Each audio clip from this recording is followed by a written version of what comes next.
Hello and welcome, and holy smokes, I am so excited to do this video. The new WorldBox update 0.14 just dropped like an hour ago, and I wish I caught it right when it dropped, but I'm actually like, technically, I'm late. It's been out for a whole hour, and I haven't even made a video about it. What am I doing? I skimmed through the patch notes, I looked around the menus a little bit, I love what I saw, and I know there's a lot more that I haven't even seen myself yet. So this video is gonna be half me showing you what's new, and then another half of me discovering it myself and freaking out. So let's just jump into it. The most obvious thing you probably noticed already is the world generation is different. Just clicking on this, look at these options. We're gonna come back around to this because I feel like this is really interesting, but I don't know if I want to start with this. Let's just jump into a random one. This is actually a good map to discuss what I think is my favorite part of this update, and that is that we've got 4 new biomes. I don't know what it is about having new biomes in any game. It's just the most exciting thing. First up, we've got the candy biome, and if you've been following the development of this update on like the Discord or on the Twitter or anything, you'll have seen snippets of these before, so you won't be like shocked to see these. So candy biomes got candy, no surprise there. You got like lollipops and candy canes and candy rocks. I don't know how many of you guys watched that show, The Misadventures of Flapjack. This reminds me of Candy Island. Come with me, we'll go and see a place called Candy Island. At least what they thought Candy Island was gonna be.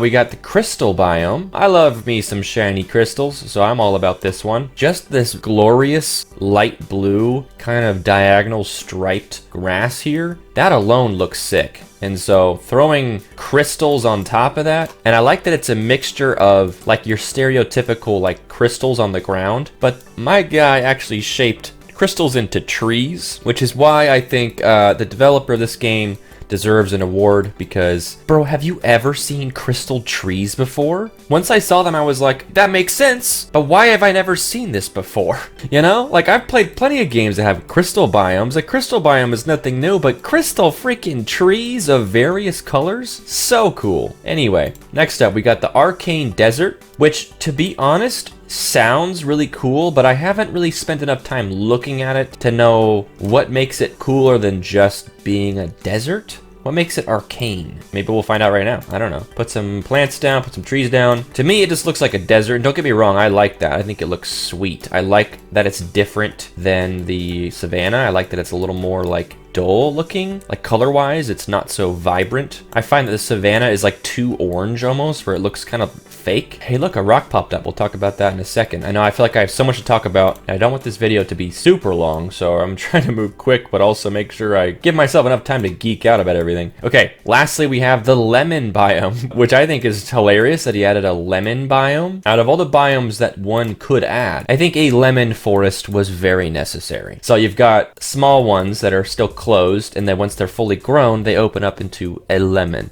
which is just great. Let me show you what I'm looking at on my other screen here. This is why I have not read all of the update yet. This is what I've got going on over here. Look at all this stuff.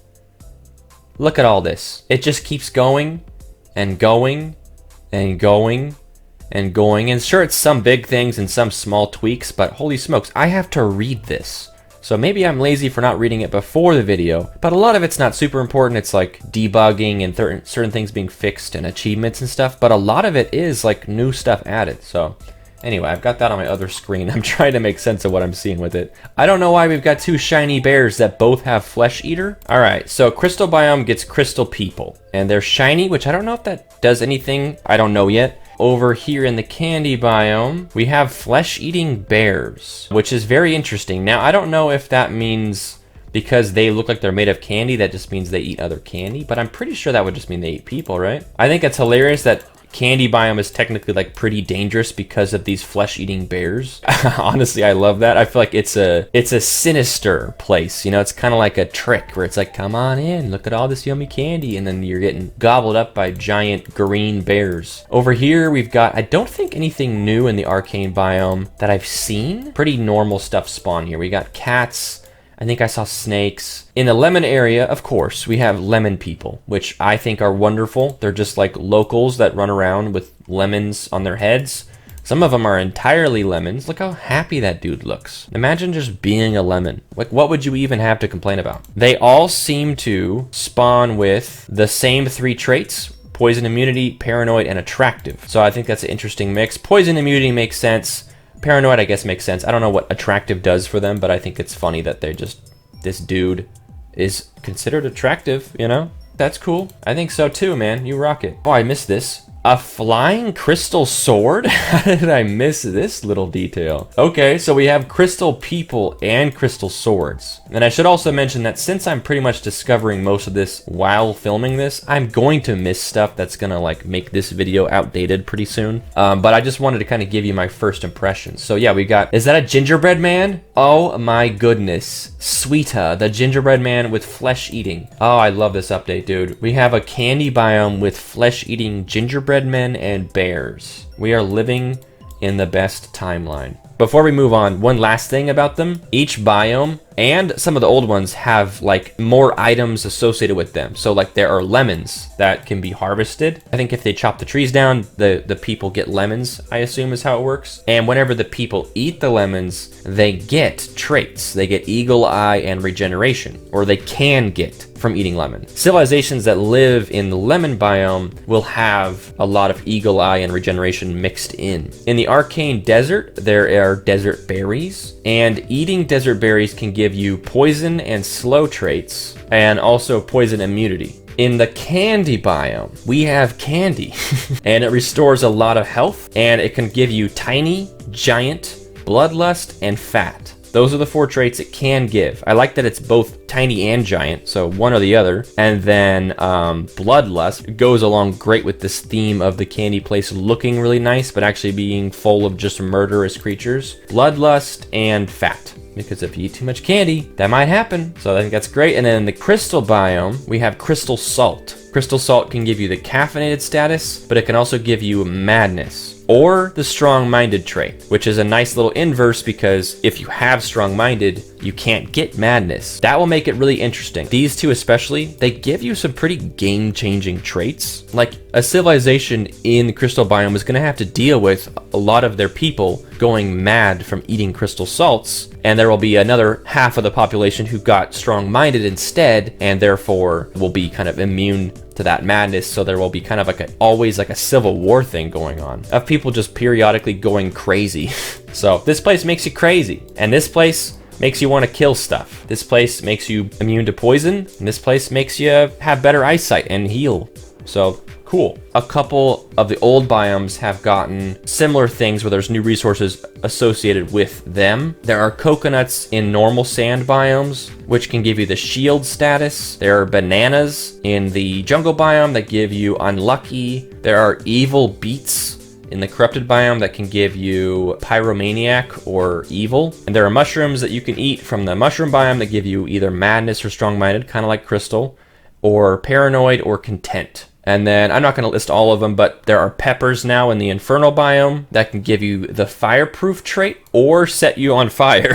So let's talk about the world generation now. So we've got sizes still, same as usual, iceberg being the biggest, tiny being the smallest. And you now have 16 different sort of inspirations, where you've got sort of the classic continent. It's all one big landmass, usually in sort of a circle, mountains, randomly dispersed biomes, and all of that good stuff. So we've got that, pretty straightforward. Box world. This one reminds me a little bit of how it worked before, although there's definitely a lot more land than there used to be, which I like. I always thought that the old generator would put way too much water and the islands were like way too small to actually play on. So this is nice if you just want like a simple world to play on. Honestly, these types of worlds are probably what I'll use for videos unless I need like a specific thing. Islands, I guess this is probably most similar to how it used to work, where it's very spread out, small islands, and not a lot of ways to get around. So that's pretty cool. That's still there. And then we've got what we just did, which was called boring plains, which is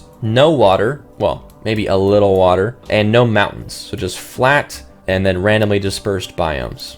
Next up, we got Donut, which behaves similarly to the Islands one, except that it leaves an empty space in the middle of water. Next up, we have Toast. This one is typically one big landmass in just a square, but surrounded by water. So it's very similar to the Boring Plains, but it's surrounded by water. And from what I've seen, there's no mountains in this one either. Pancake, circular landmass, much like Toast, but circular. We got Dormant Volcano. which is a very barren landscape in a circle. Biomes have not been placed yet, so you can place them yourselves, and then a giant mountain in the middle. Next up we have cheese, which you can probably guess. It's much like the toast one, but with lakes and water kind of interspersed, poking holes in it like Swiss cheese. Then we got bad apple. I don't know when you'd use this, to be honest. This one seems kind of like he just thought of the clever name and decided to do it. You can place civilizations around the edge, which I believe is too skinny for them to set up villages. Yeah, so too small there. Then you have land in the middle. So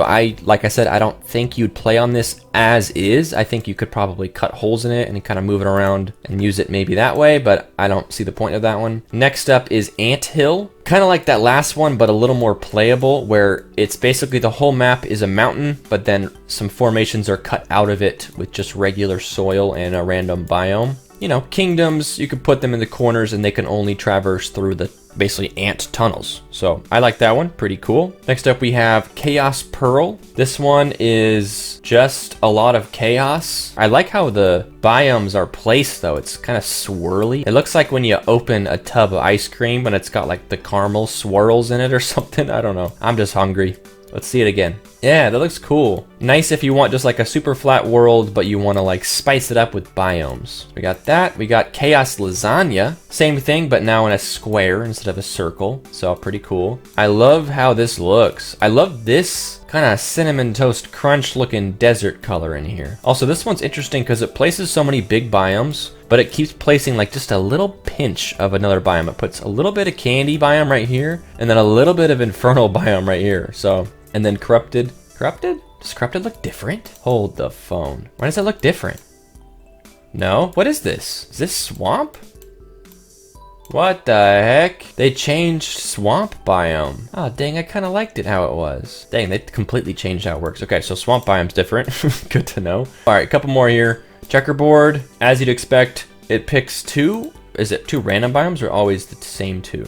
Two random biomes in small squares. So I don't know exactly when you would use this one, but it looks cool at least. And then cubicles, which seems to be randomly squared off biomes surrounded by mountains with little gaps in them. This one is, I swear, made for like YouTubers to use. This is like auto-generating a cool video, basically. Because then you can place a kingdom in all the big ones and watch them fight. So we will definitely be doing this in like the next day or two. I really want to see how this goes. And lastly, empty, just like me. Okay, so let's talk a little bit more. Let's go ahead and go to cubicles actually for this one. Let's talk a little bit more about the finer details. So like I said earlier, thank you so much. You do not need mods anymore to add traits. What the heck, dude? Debug tool has so much more going on. I'll come around to this, but for right now, I just want sonic speed and fast spawn. Let's go ahead and place a lot of humans over here. Maybe you guys, maybe, uh-oh, game exploding. Okay, my game is frozen. Okay, I removed every single one of my mods. Looks like it's running properly. Okay, so here's something else I want to talk about. There's a ton of new visual tools and interface things that just make looking at your world so much clearer from a distance. Even the simple thing like showing what race the kingdom is by a little picture instead of just having to know based off the color of the text, because the color thing was a little bit funky because sometimes you'd get like an orange dwarf and next to like an orange orc and you just kind of had to keep track of their names, but then sometimes you'd change the names or like the names weren't helpful. So this is super helpful. So we got these new icons down here. We got show armies, which show where the armies are on the map. You can see them appearing, disappearing. You've got show battles. There aren't any active ones going on right now, but it will show you where there are battles happening when you're zoomed out like this. And then we also have army targets. Show where armies are going to attack when zoomed out. Works only with army icons enabled. So if these two are on, you can actually see where they're targeting as well. I think that's fantastic. I like that a lot. It makes it so much easier to know where you should be paying attention, especially if you see two armies moving against each other or an army moving into like enemy territory. So that makes my job easier and just makes the playing experience a lot smoother. So very, very happy about that. What else is there I want to talk about? Traits, you have to unlock them just by playing. Once they're unlocked forever. Some of them are unlocked by special achievements. Most of them I would say are just unlocked by seeing people that have them. So I don't think I had ugly yet. So now I've got ugly. Yep, there we go. So you'll definitely want to play your worlds and make sure you're clicking on people to unlock all the main traits. There we go. I've already unlocked 3 more just now. Just got peaceful. So that's pretty cool. You can see the lines right there of where they're going to attack. Terra's army is going to attack Royal Eon. And then we've also got, I just saw the sword icon somewhere of an act. There we go. Some active battles here. They just took over that region. Bro, that's so nice. I'm so happy about that. Holy smokes. But yeah, that's the main stuff I want to talk about. I think I'll talk more about it in future videos when I'm like showing it happen. But the big things are 4 new biomes, a lot of new biome specific items for the civilizations to collect, and then traits acquired a lot more from civilizations consuming the local, you know, whatever, produce. I think every food item now has some sort of trait that can come from it. Down to like the tea, sushi, fish, meat, you know, bananas, like everything that people could eat before now has some sort of trait that comes out of it. So I think that's pretty cool. You are now able to add your own traits. There also seem to be more, some that I don't really recognize. So I'm curious to unlock those. Small explosion on death. Let's try that one out. You are going to be here to experiment on. Erase. Okay. That's pretty cool. Oh, we got the windmill. Very cool. There's also some updates with items and how items work and some other stuff and more kingdom behaviors and more culture behaviors and knowledges, more rules too.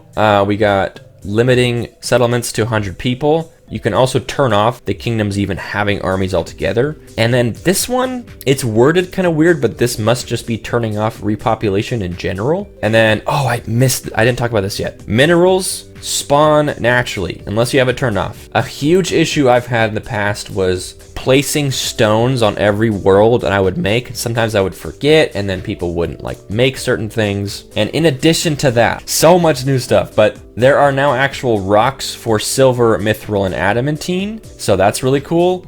I believe bronze and iron and steel are all kind of encapsulated in the ore area, but then after that you have silver, mithril, and adamantine. This saves me so much headache. The amount of times I would download a world or like generate a world and start playing and then halfway through realize that there's no rocks on the whole map and I have to now go manually place them, or like the video is just ruined because this whole time no one's been able to do boats or anything. So now you can just flip that on and then you'll have rocks generating around the map as it goes. Look, there's some ore right there. There's some mithril right there. Now, if you want to keep it fair, you'll turn that off because it seems sort of unfair to have like an adamantine rock pop up in this village, but then only stone in this village, you know, just by random. So you still will want to manually place them a lot of the time, but I really like having that option. And then I also like being able to place these high level ores, because that means we can do maps where we have like stone around the edge and then ore and then gold and then like a bunch of mithril and adamantine in the middle.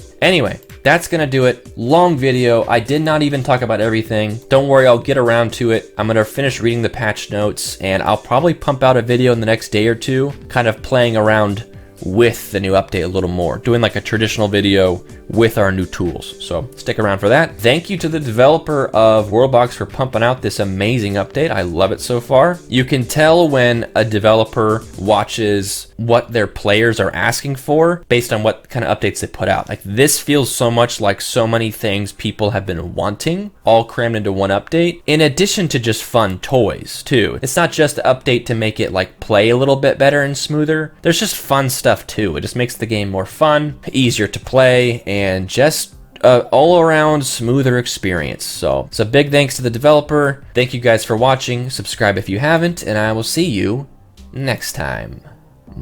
Bye.